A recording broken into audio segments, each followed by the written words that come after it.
Magandang hapon po sa inyong lahat. Ang okasyon na ating inaatinan ngayon ay kasalan. So, pag-usapan natin ang kasalan.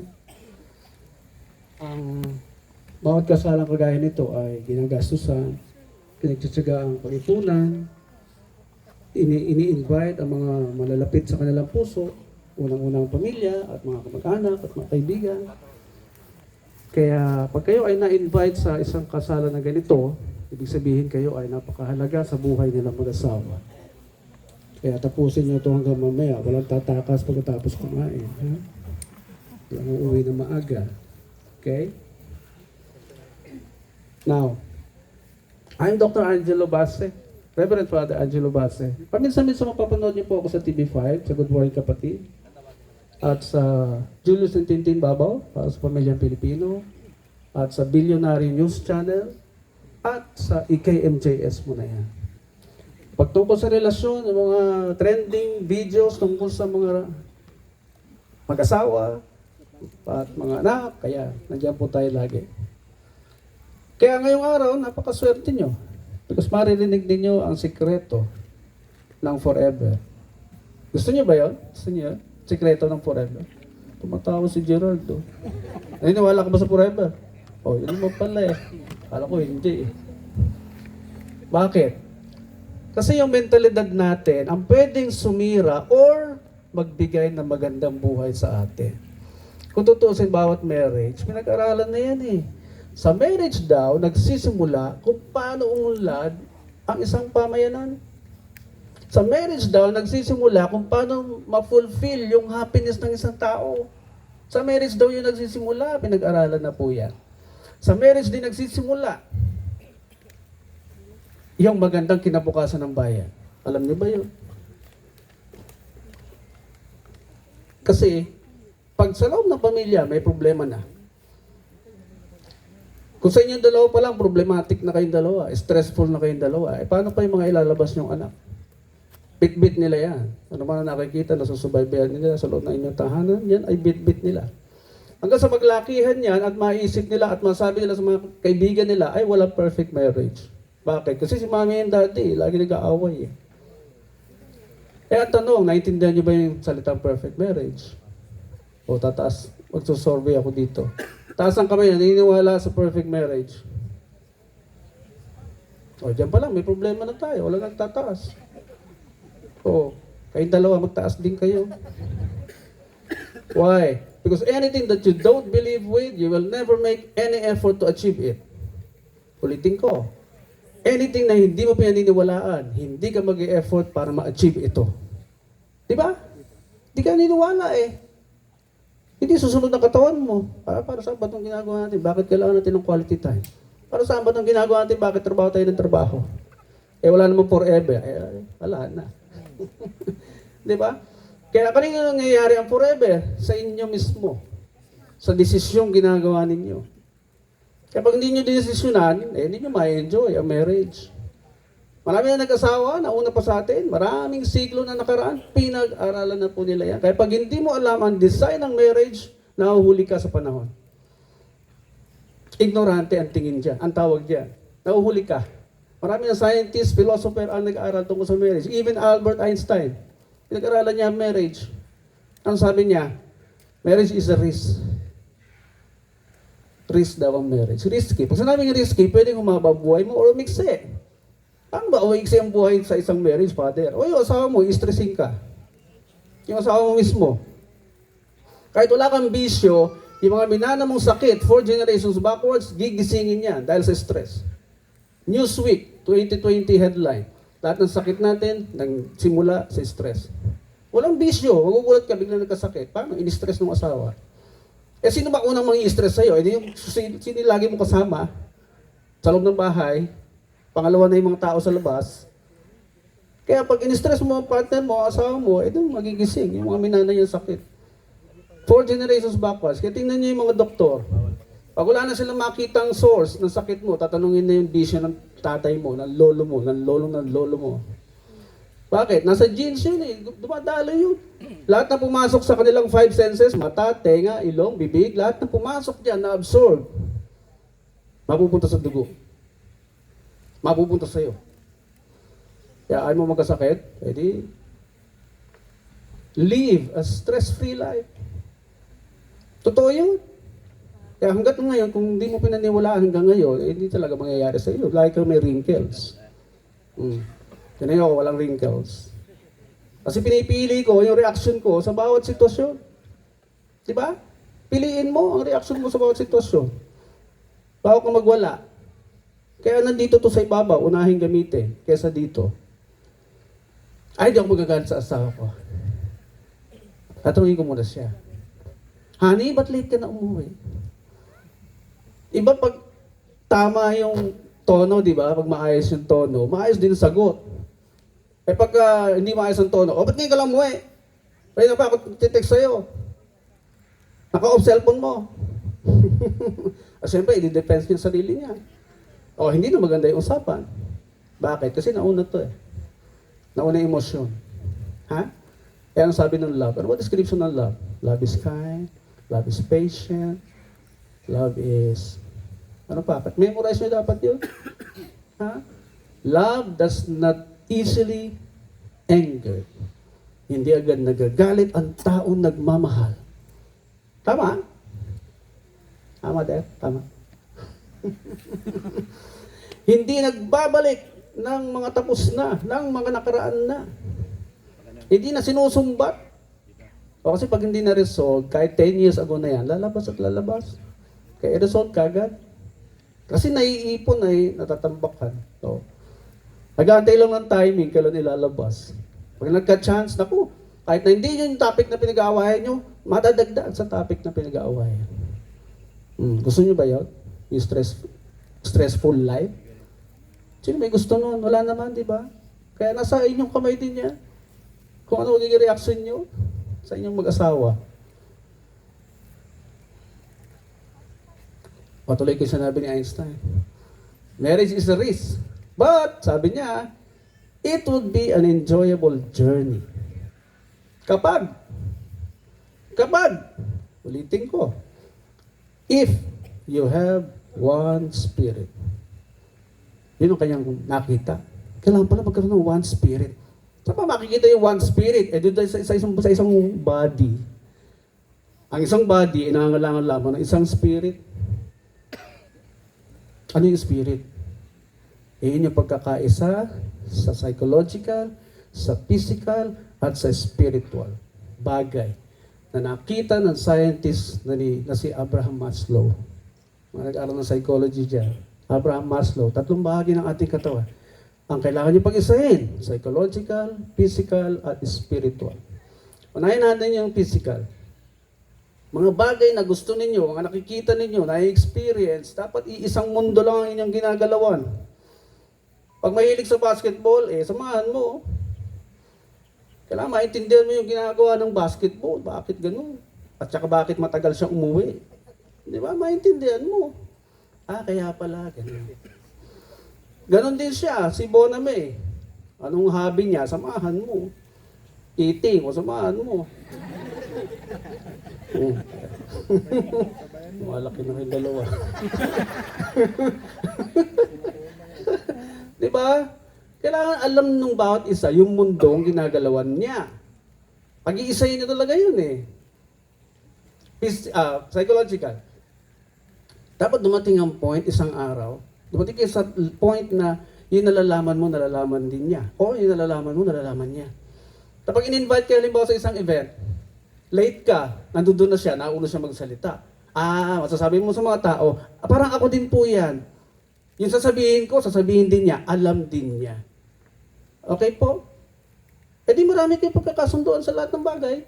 Kasi nalalaman, nag-a-agree kayo sa lahat ng bagay. So, wala kayong kalapagtalunan. Diba? That's psychological part. Spiritual. Spiritual, saan nanggagaling hindi sa Diyos? Hindi kailangan magkaiba religion. Ito sinasabi ko yung direkta sa Bible. Sabi ni Jesus diba? Dahil dito, iiwan ng lalaki ang kanyang magulang at makikipisan sa kanyang asawa at sila magiging, what? Isang katawan. Pareho sila ni Einstein ang sinasabi. Kaya, hindi pwedeng wala kang goal. Kasi Only God gives us goal. Tingnan niyo yung mga naging bilyonaryo ngayon, they are college dropouts. Why? It's a gift of God. The school cannot give it. Hindi kaya bigyan ng mga university yan, yung gift sa'yo ng Diyos. Ikaw lang makaka-discover niyan eh. Kaya gusto niyo maging makulay ang inyong pagsasama, Gerard? Gusto niyo maging makulay ang inyong pagsasama? Hindi kayo ma-bored? Kasi 20 years, 30 years, matagal yun. 40 years, di ba? 50 years, para hindi kayo ma-bored, find your goal. Find your vision. Hindi sapat na maging abogado ka lang or doktor. Hindi sapat eh. Kailangan may mas mataas kang goal na pinakikinabangan ng mas nakararaming tao. Einstein again, only a life shared with others is a life worth living. Only a life shared with others is a life worth living. Hanggang doon lang naman eh. Wala ka na pwede magawa other than that. If your existence benefits the whole community, abay, kusang dumarating ang pera dyan, hanapin ka kahit saan ka tumira. If you know something that solves other people's problem, kahit saan ka tumira, kahit saan kayo tumira, hanapin kayo. Kaya importante yung specialty, specialization sa isang bagay to solve other people's problem. It's like a tree. Ganon tayo dinasign ng Diyos. Kaya if you want to study your personality, think of a tree. Kailangan natin maging mabuwa kasi yun ang unang utos eh. Sabi niya doon sa male and female, be fruitful, then multiply. Don't multiply. First, yung nagparami ka ng anak, hindi ka pa fruitful, talagang challenge yan. Diba? Kaya gusto kong i-correct yung inyong mga narinig before, na humayo kahit magparami. Hindi po yan ang unang utos ng Diyos. Unang utos is be fruitful. Genesis chapter 2, o chapter 1, verse 26. Be fruitful. Kapag fruitful ka na, kahit ilan pa i-multiply mo, kaya mong pakainin, kaya mong buhayin because you should have an orderly life. Kaya pag na-stress ka na kasi hindi mo na mapakain sa dami nila, gusto mo ng magandang future, tapos kulang na yung kinikita nyo, stressful life na yun, hindi na yan sa Diyos. God is a God of order. Kaya yung tatlong bagay na sinabi ko sa inyo, pag-isahin ninyo, otherwise, lagi kayo magtatalo. Yung isang body na yan, kung lagi kayo magtatalo, dalawang ulo mangyayari. And God did not design a body with two heads. It's a monster. God never designed a human being na may dalawang ulo. Only one. And that is you, Gerard.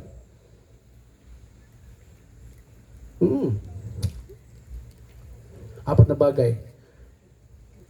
Matapos pitasin yung prutas. Ayun yung marriage. Apat na bagay mararanasan mo.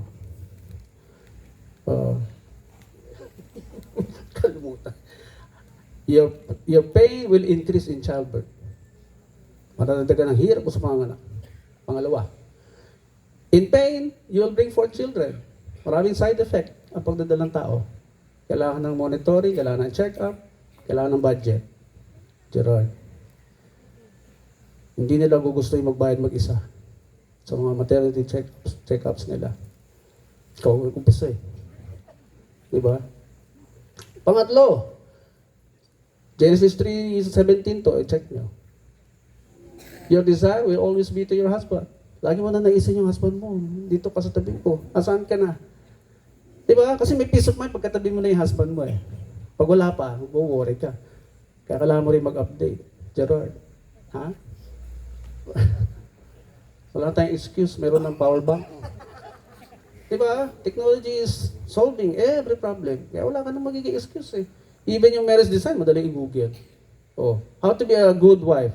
Naku, ang bilis niyan. Dahil bibigay sa'yo. How to be a good husband. Naku, ang bilis niyan. Ano ba excuse mo? Ignorance na lang kasi di mo hinahanap. Okay po? Kaya, pag nasira ang buhay ninyo bilang mag-asawa, it's only because of your ignorance. Ha? Kaya technology ngayon helping us also to get the right information in just one click. Okay? Ito pa, finally, Article 1, Marriage, Family Code. Marriage is a special contract. Sa mga nag-aral ng law, bakit special contract? Kasi may ordinary. Yung ordinary contract, pwede rin natin ipasok yung ating terms and conditions. Halimbawa, bibili ka ng bahay or papagawa ka ng bahay o bibili ka ng kotse, yung mga terms and conditions doon, pwede mong ilagay. Meeting of the minds kasi yun eh. Hanggat wala kayong binabiolate na batas, public policy, customs, or tradition, it becomes a law between the two of you. Gagalan ng hukuman yun. Pero yung marriage daw, special contract, not subject to your stipulations. Hindi na siya subject sa ating terms and conditions. Hindi na siya pwedeng ipasok yung inyong mga binibitbit sa marriage. Kagaya ng bisyo. Terms and conditions mo yun eh. Nag-asawa ka ng sugarol, magtiis ka. Bawal na po yun. Nag-asawa ka ng maldita, magtiis ka. Bawal na po yun. May husband ba matutuwa sa babaeng maldita? Sige nga, sagot kayo, sir. Maldita asawa niyo, sinasagot-sagot ka lagi. Matutuwa kayo? May iling doon, no? Ikaw, Gerard. You see? Pwede ka mang maldita, single ka, sige, go, girl. Pag may asawa ka na, bawal na. Ha? Pag-asawa ka ng lasenggo o babaero, magtiis ka, bawal na po yan. All of these vices, makakatulong ba sa marriage? Sige nga ma'am, kayo sumagot. Mga bisyo, makakatulong sa marriage? Kahit saan tingnan, walang may tulong sa marriage yan. Kahit yung pagyoyosi. Mauuna ka. Walang benepisyo sa katawan niyang sigarilyo. Mauuna ka. Sumpaan niya hanggang tumanda. Di ba? Is that fair? Kaya tigil. Tigil ang bisyo na kahit na... Kasi magpapasaya sa sarili yan. Pag pumasok ka na sa marriage, iiwanan mo na lahat yan. Kaya nga pagsunod kay Kristo eh. Pagtalikod lahat sa mga bagay na nagpapasaya sa iyo. Dahil ang pasasayahin mo na ay sino na? Sino na? Sino na pasasayahin mo? Bona? Sino na? Ayan oh. Gerard, sino na pasasayahin mo? Ayan oh. Asawa na yung pasasayahin. Naintindihan po? Oo. Pwede pang humabol. Kung hindi nyo pa nagagawa yan. Para may stress-free life talaga kayo. Yan lang po. Change in mentality. Change the way you think. Yun ang ibig sabihin ni Jesus Christ. Repent. Hindi mag-iiyak sa altar. Repent means change the way you think. Because dito nagsisimula ang lahat nating problema. The way we think.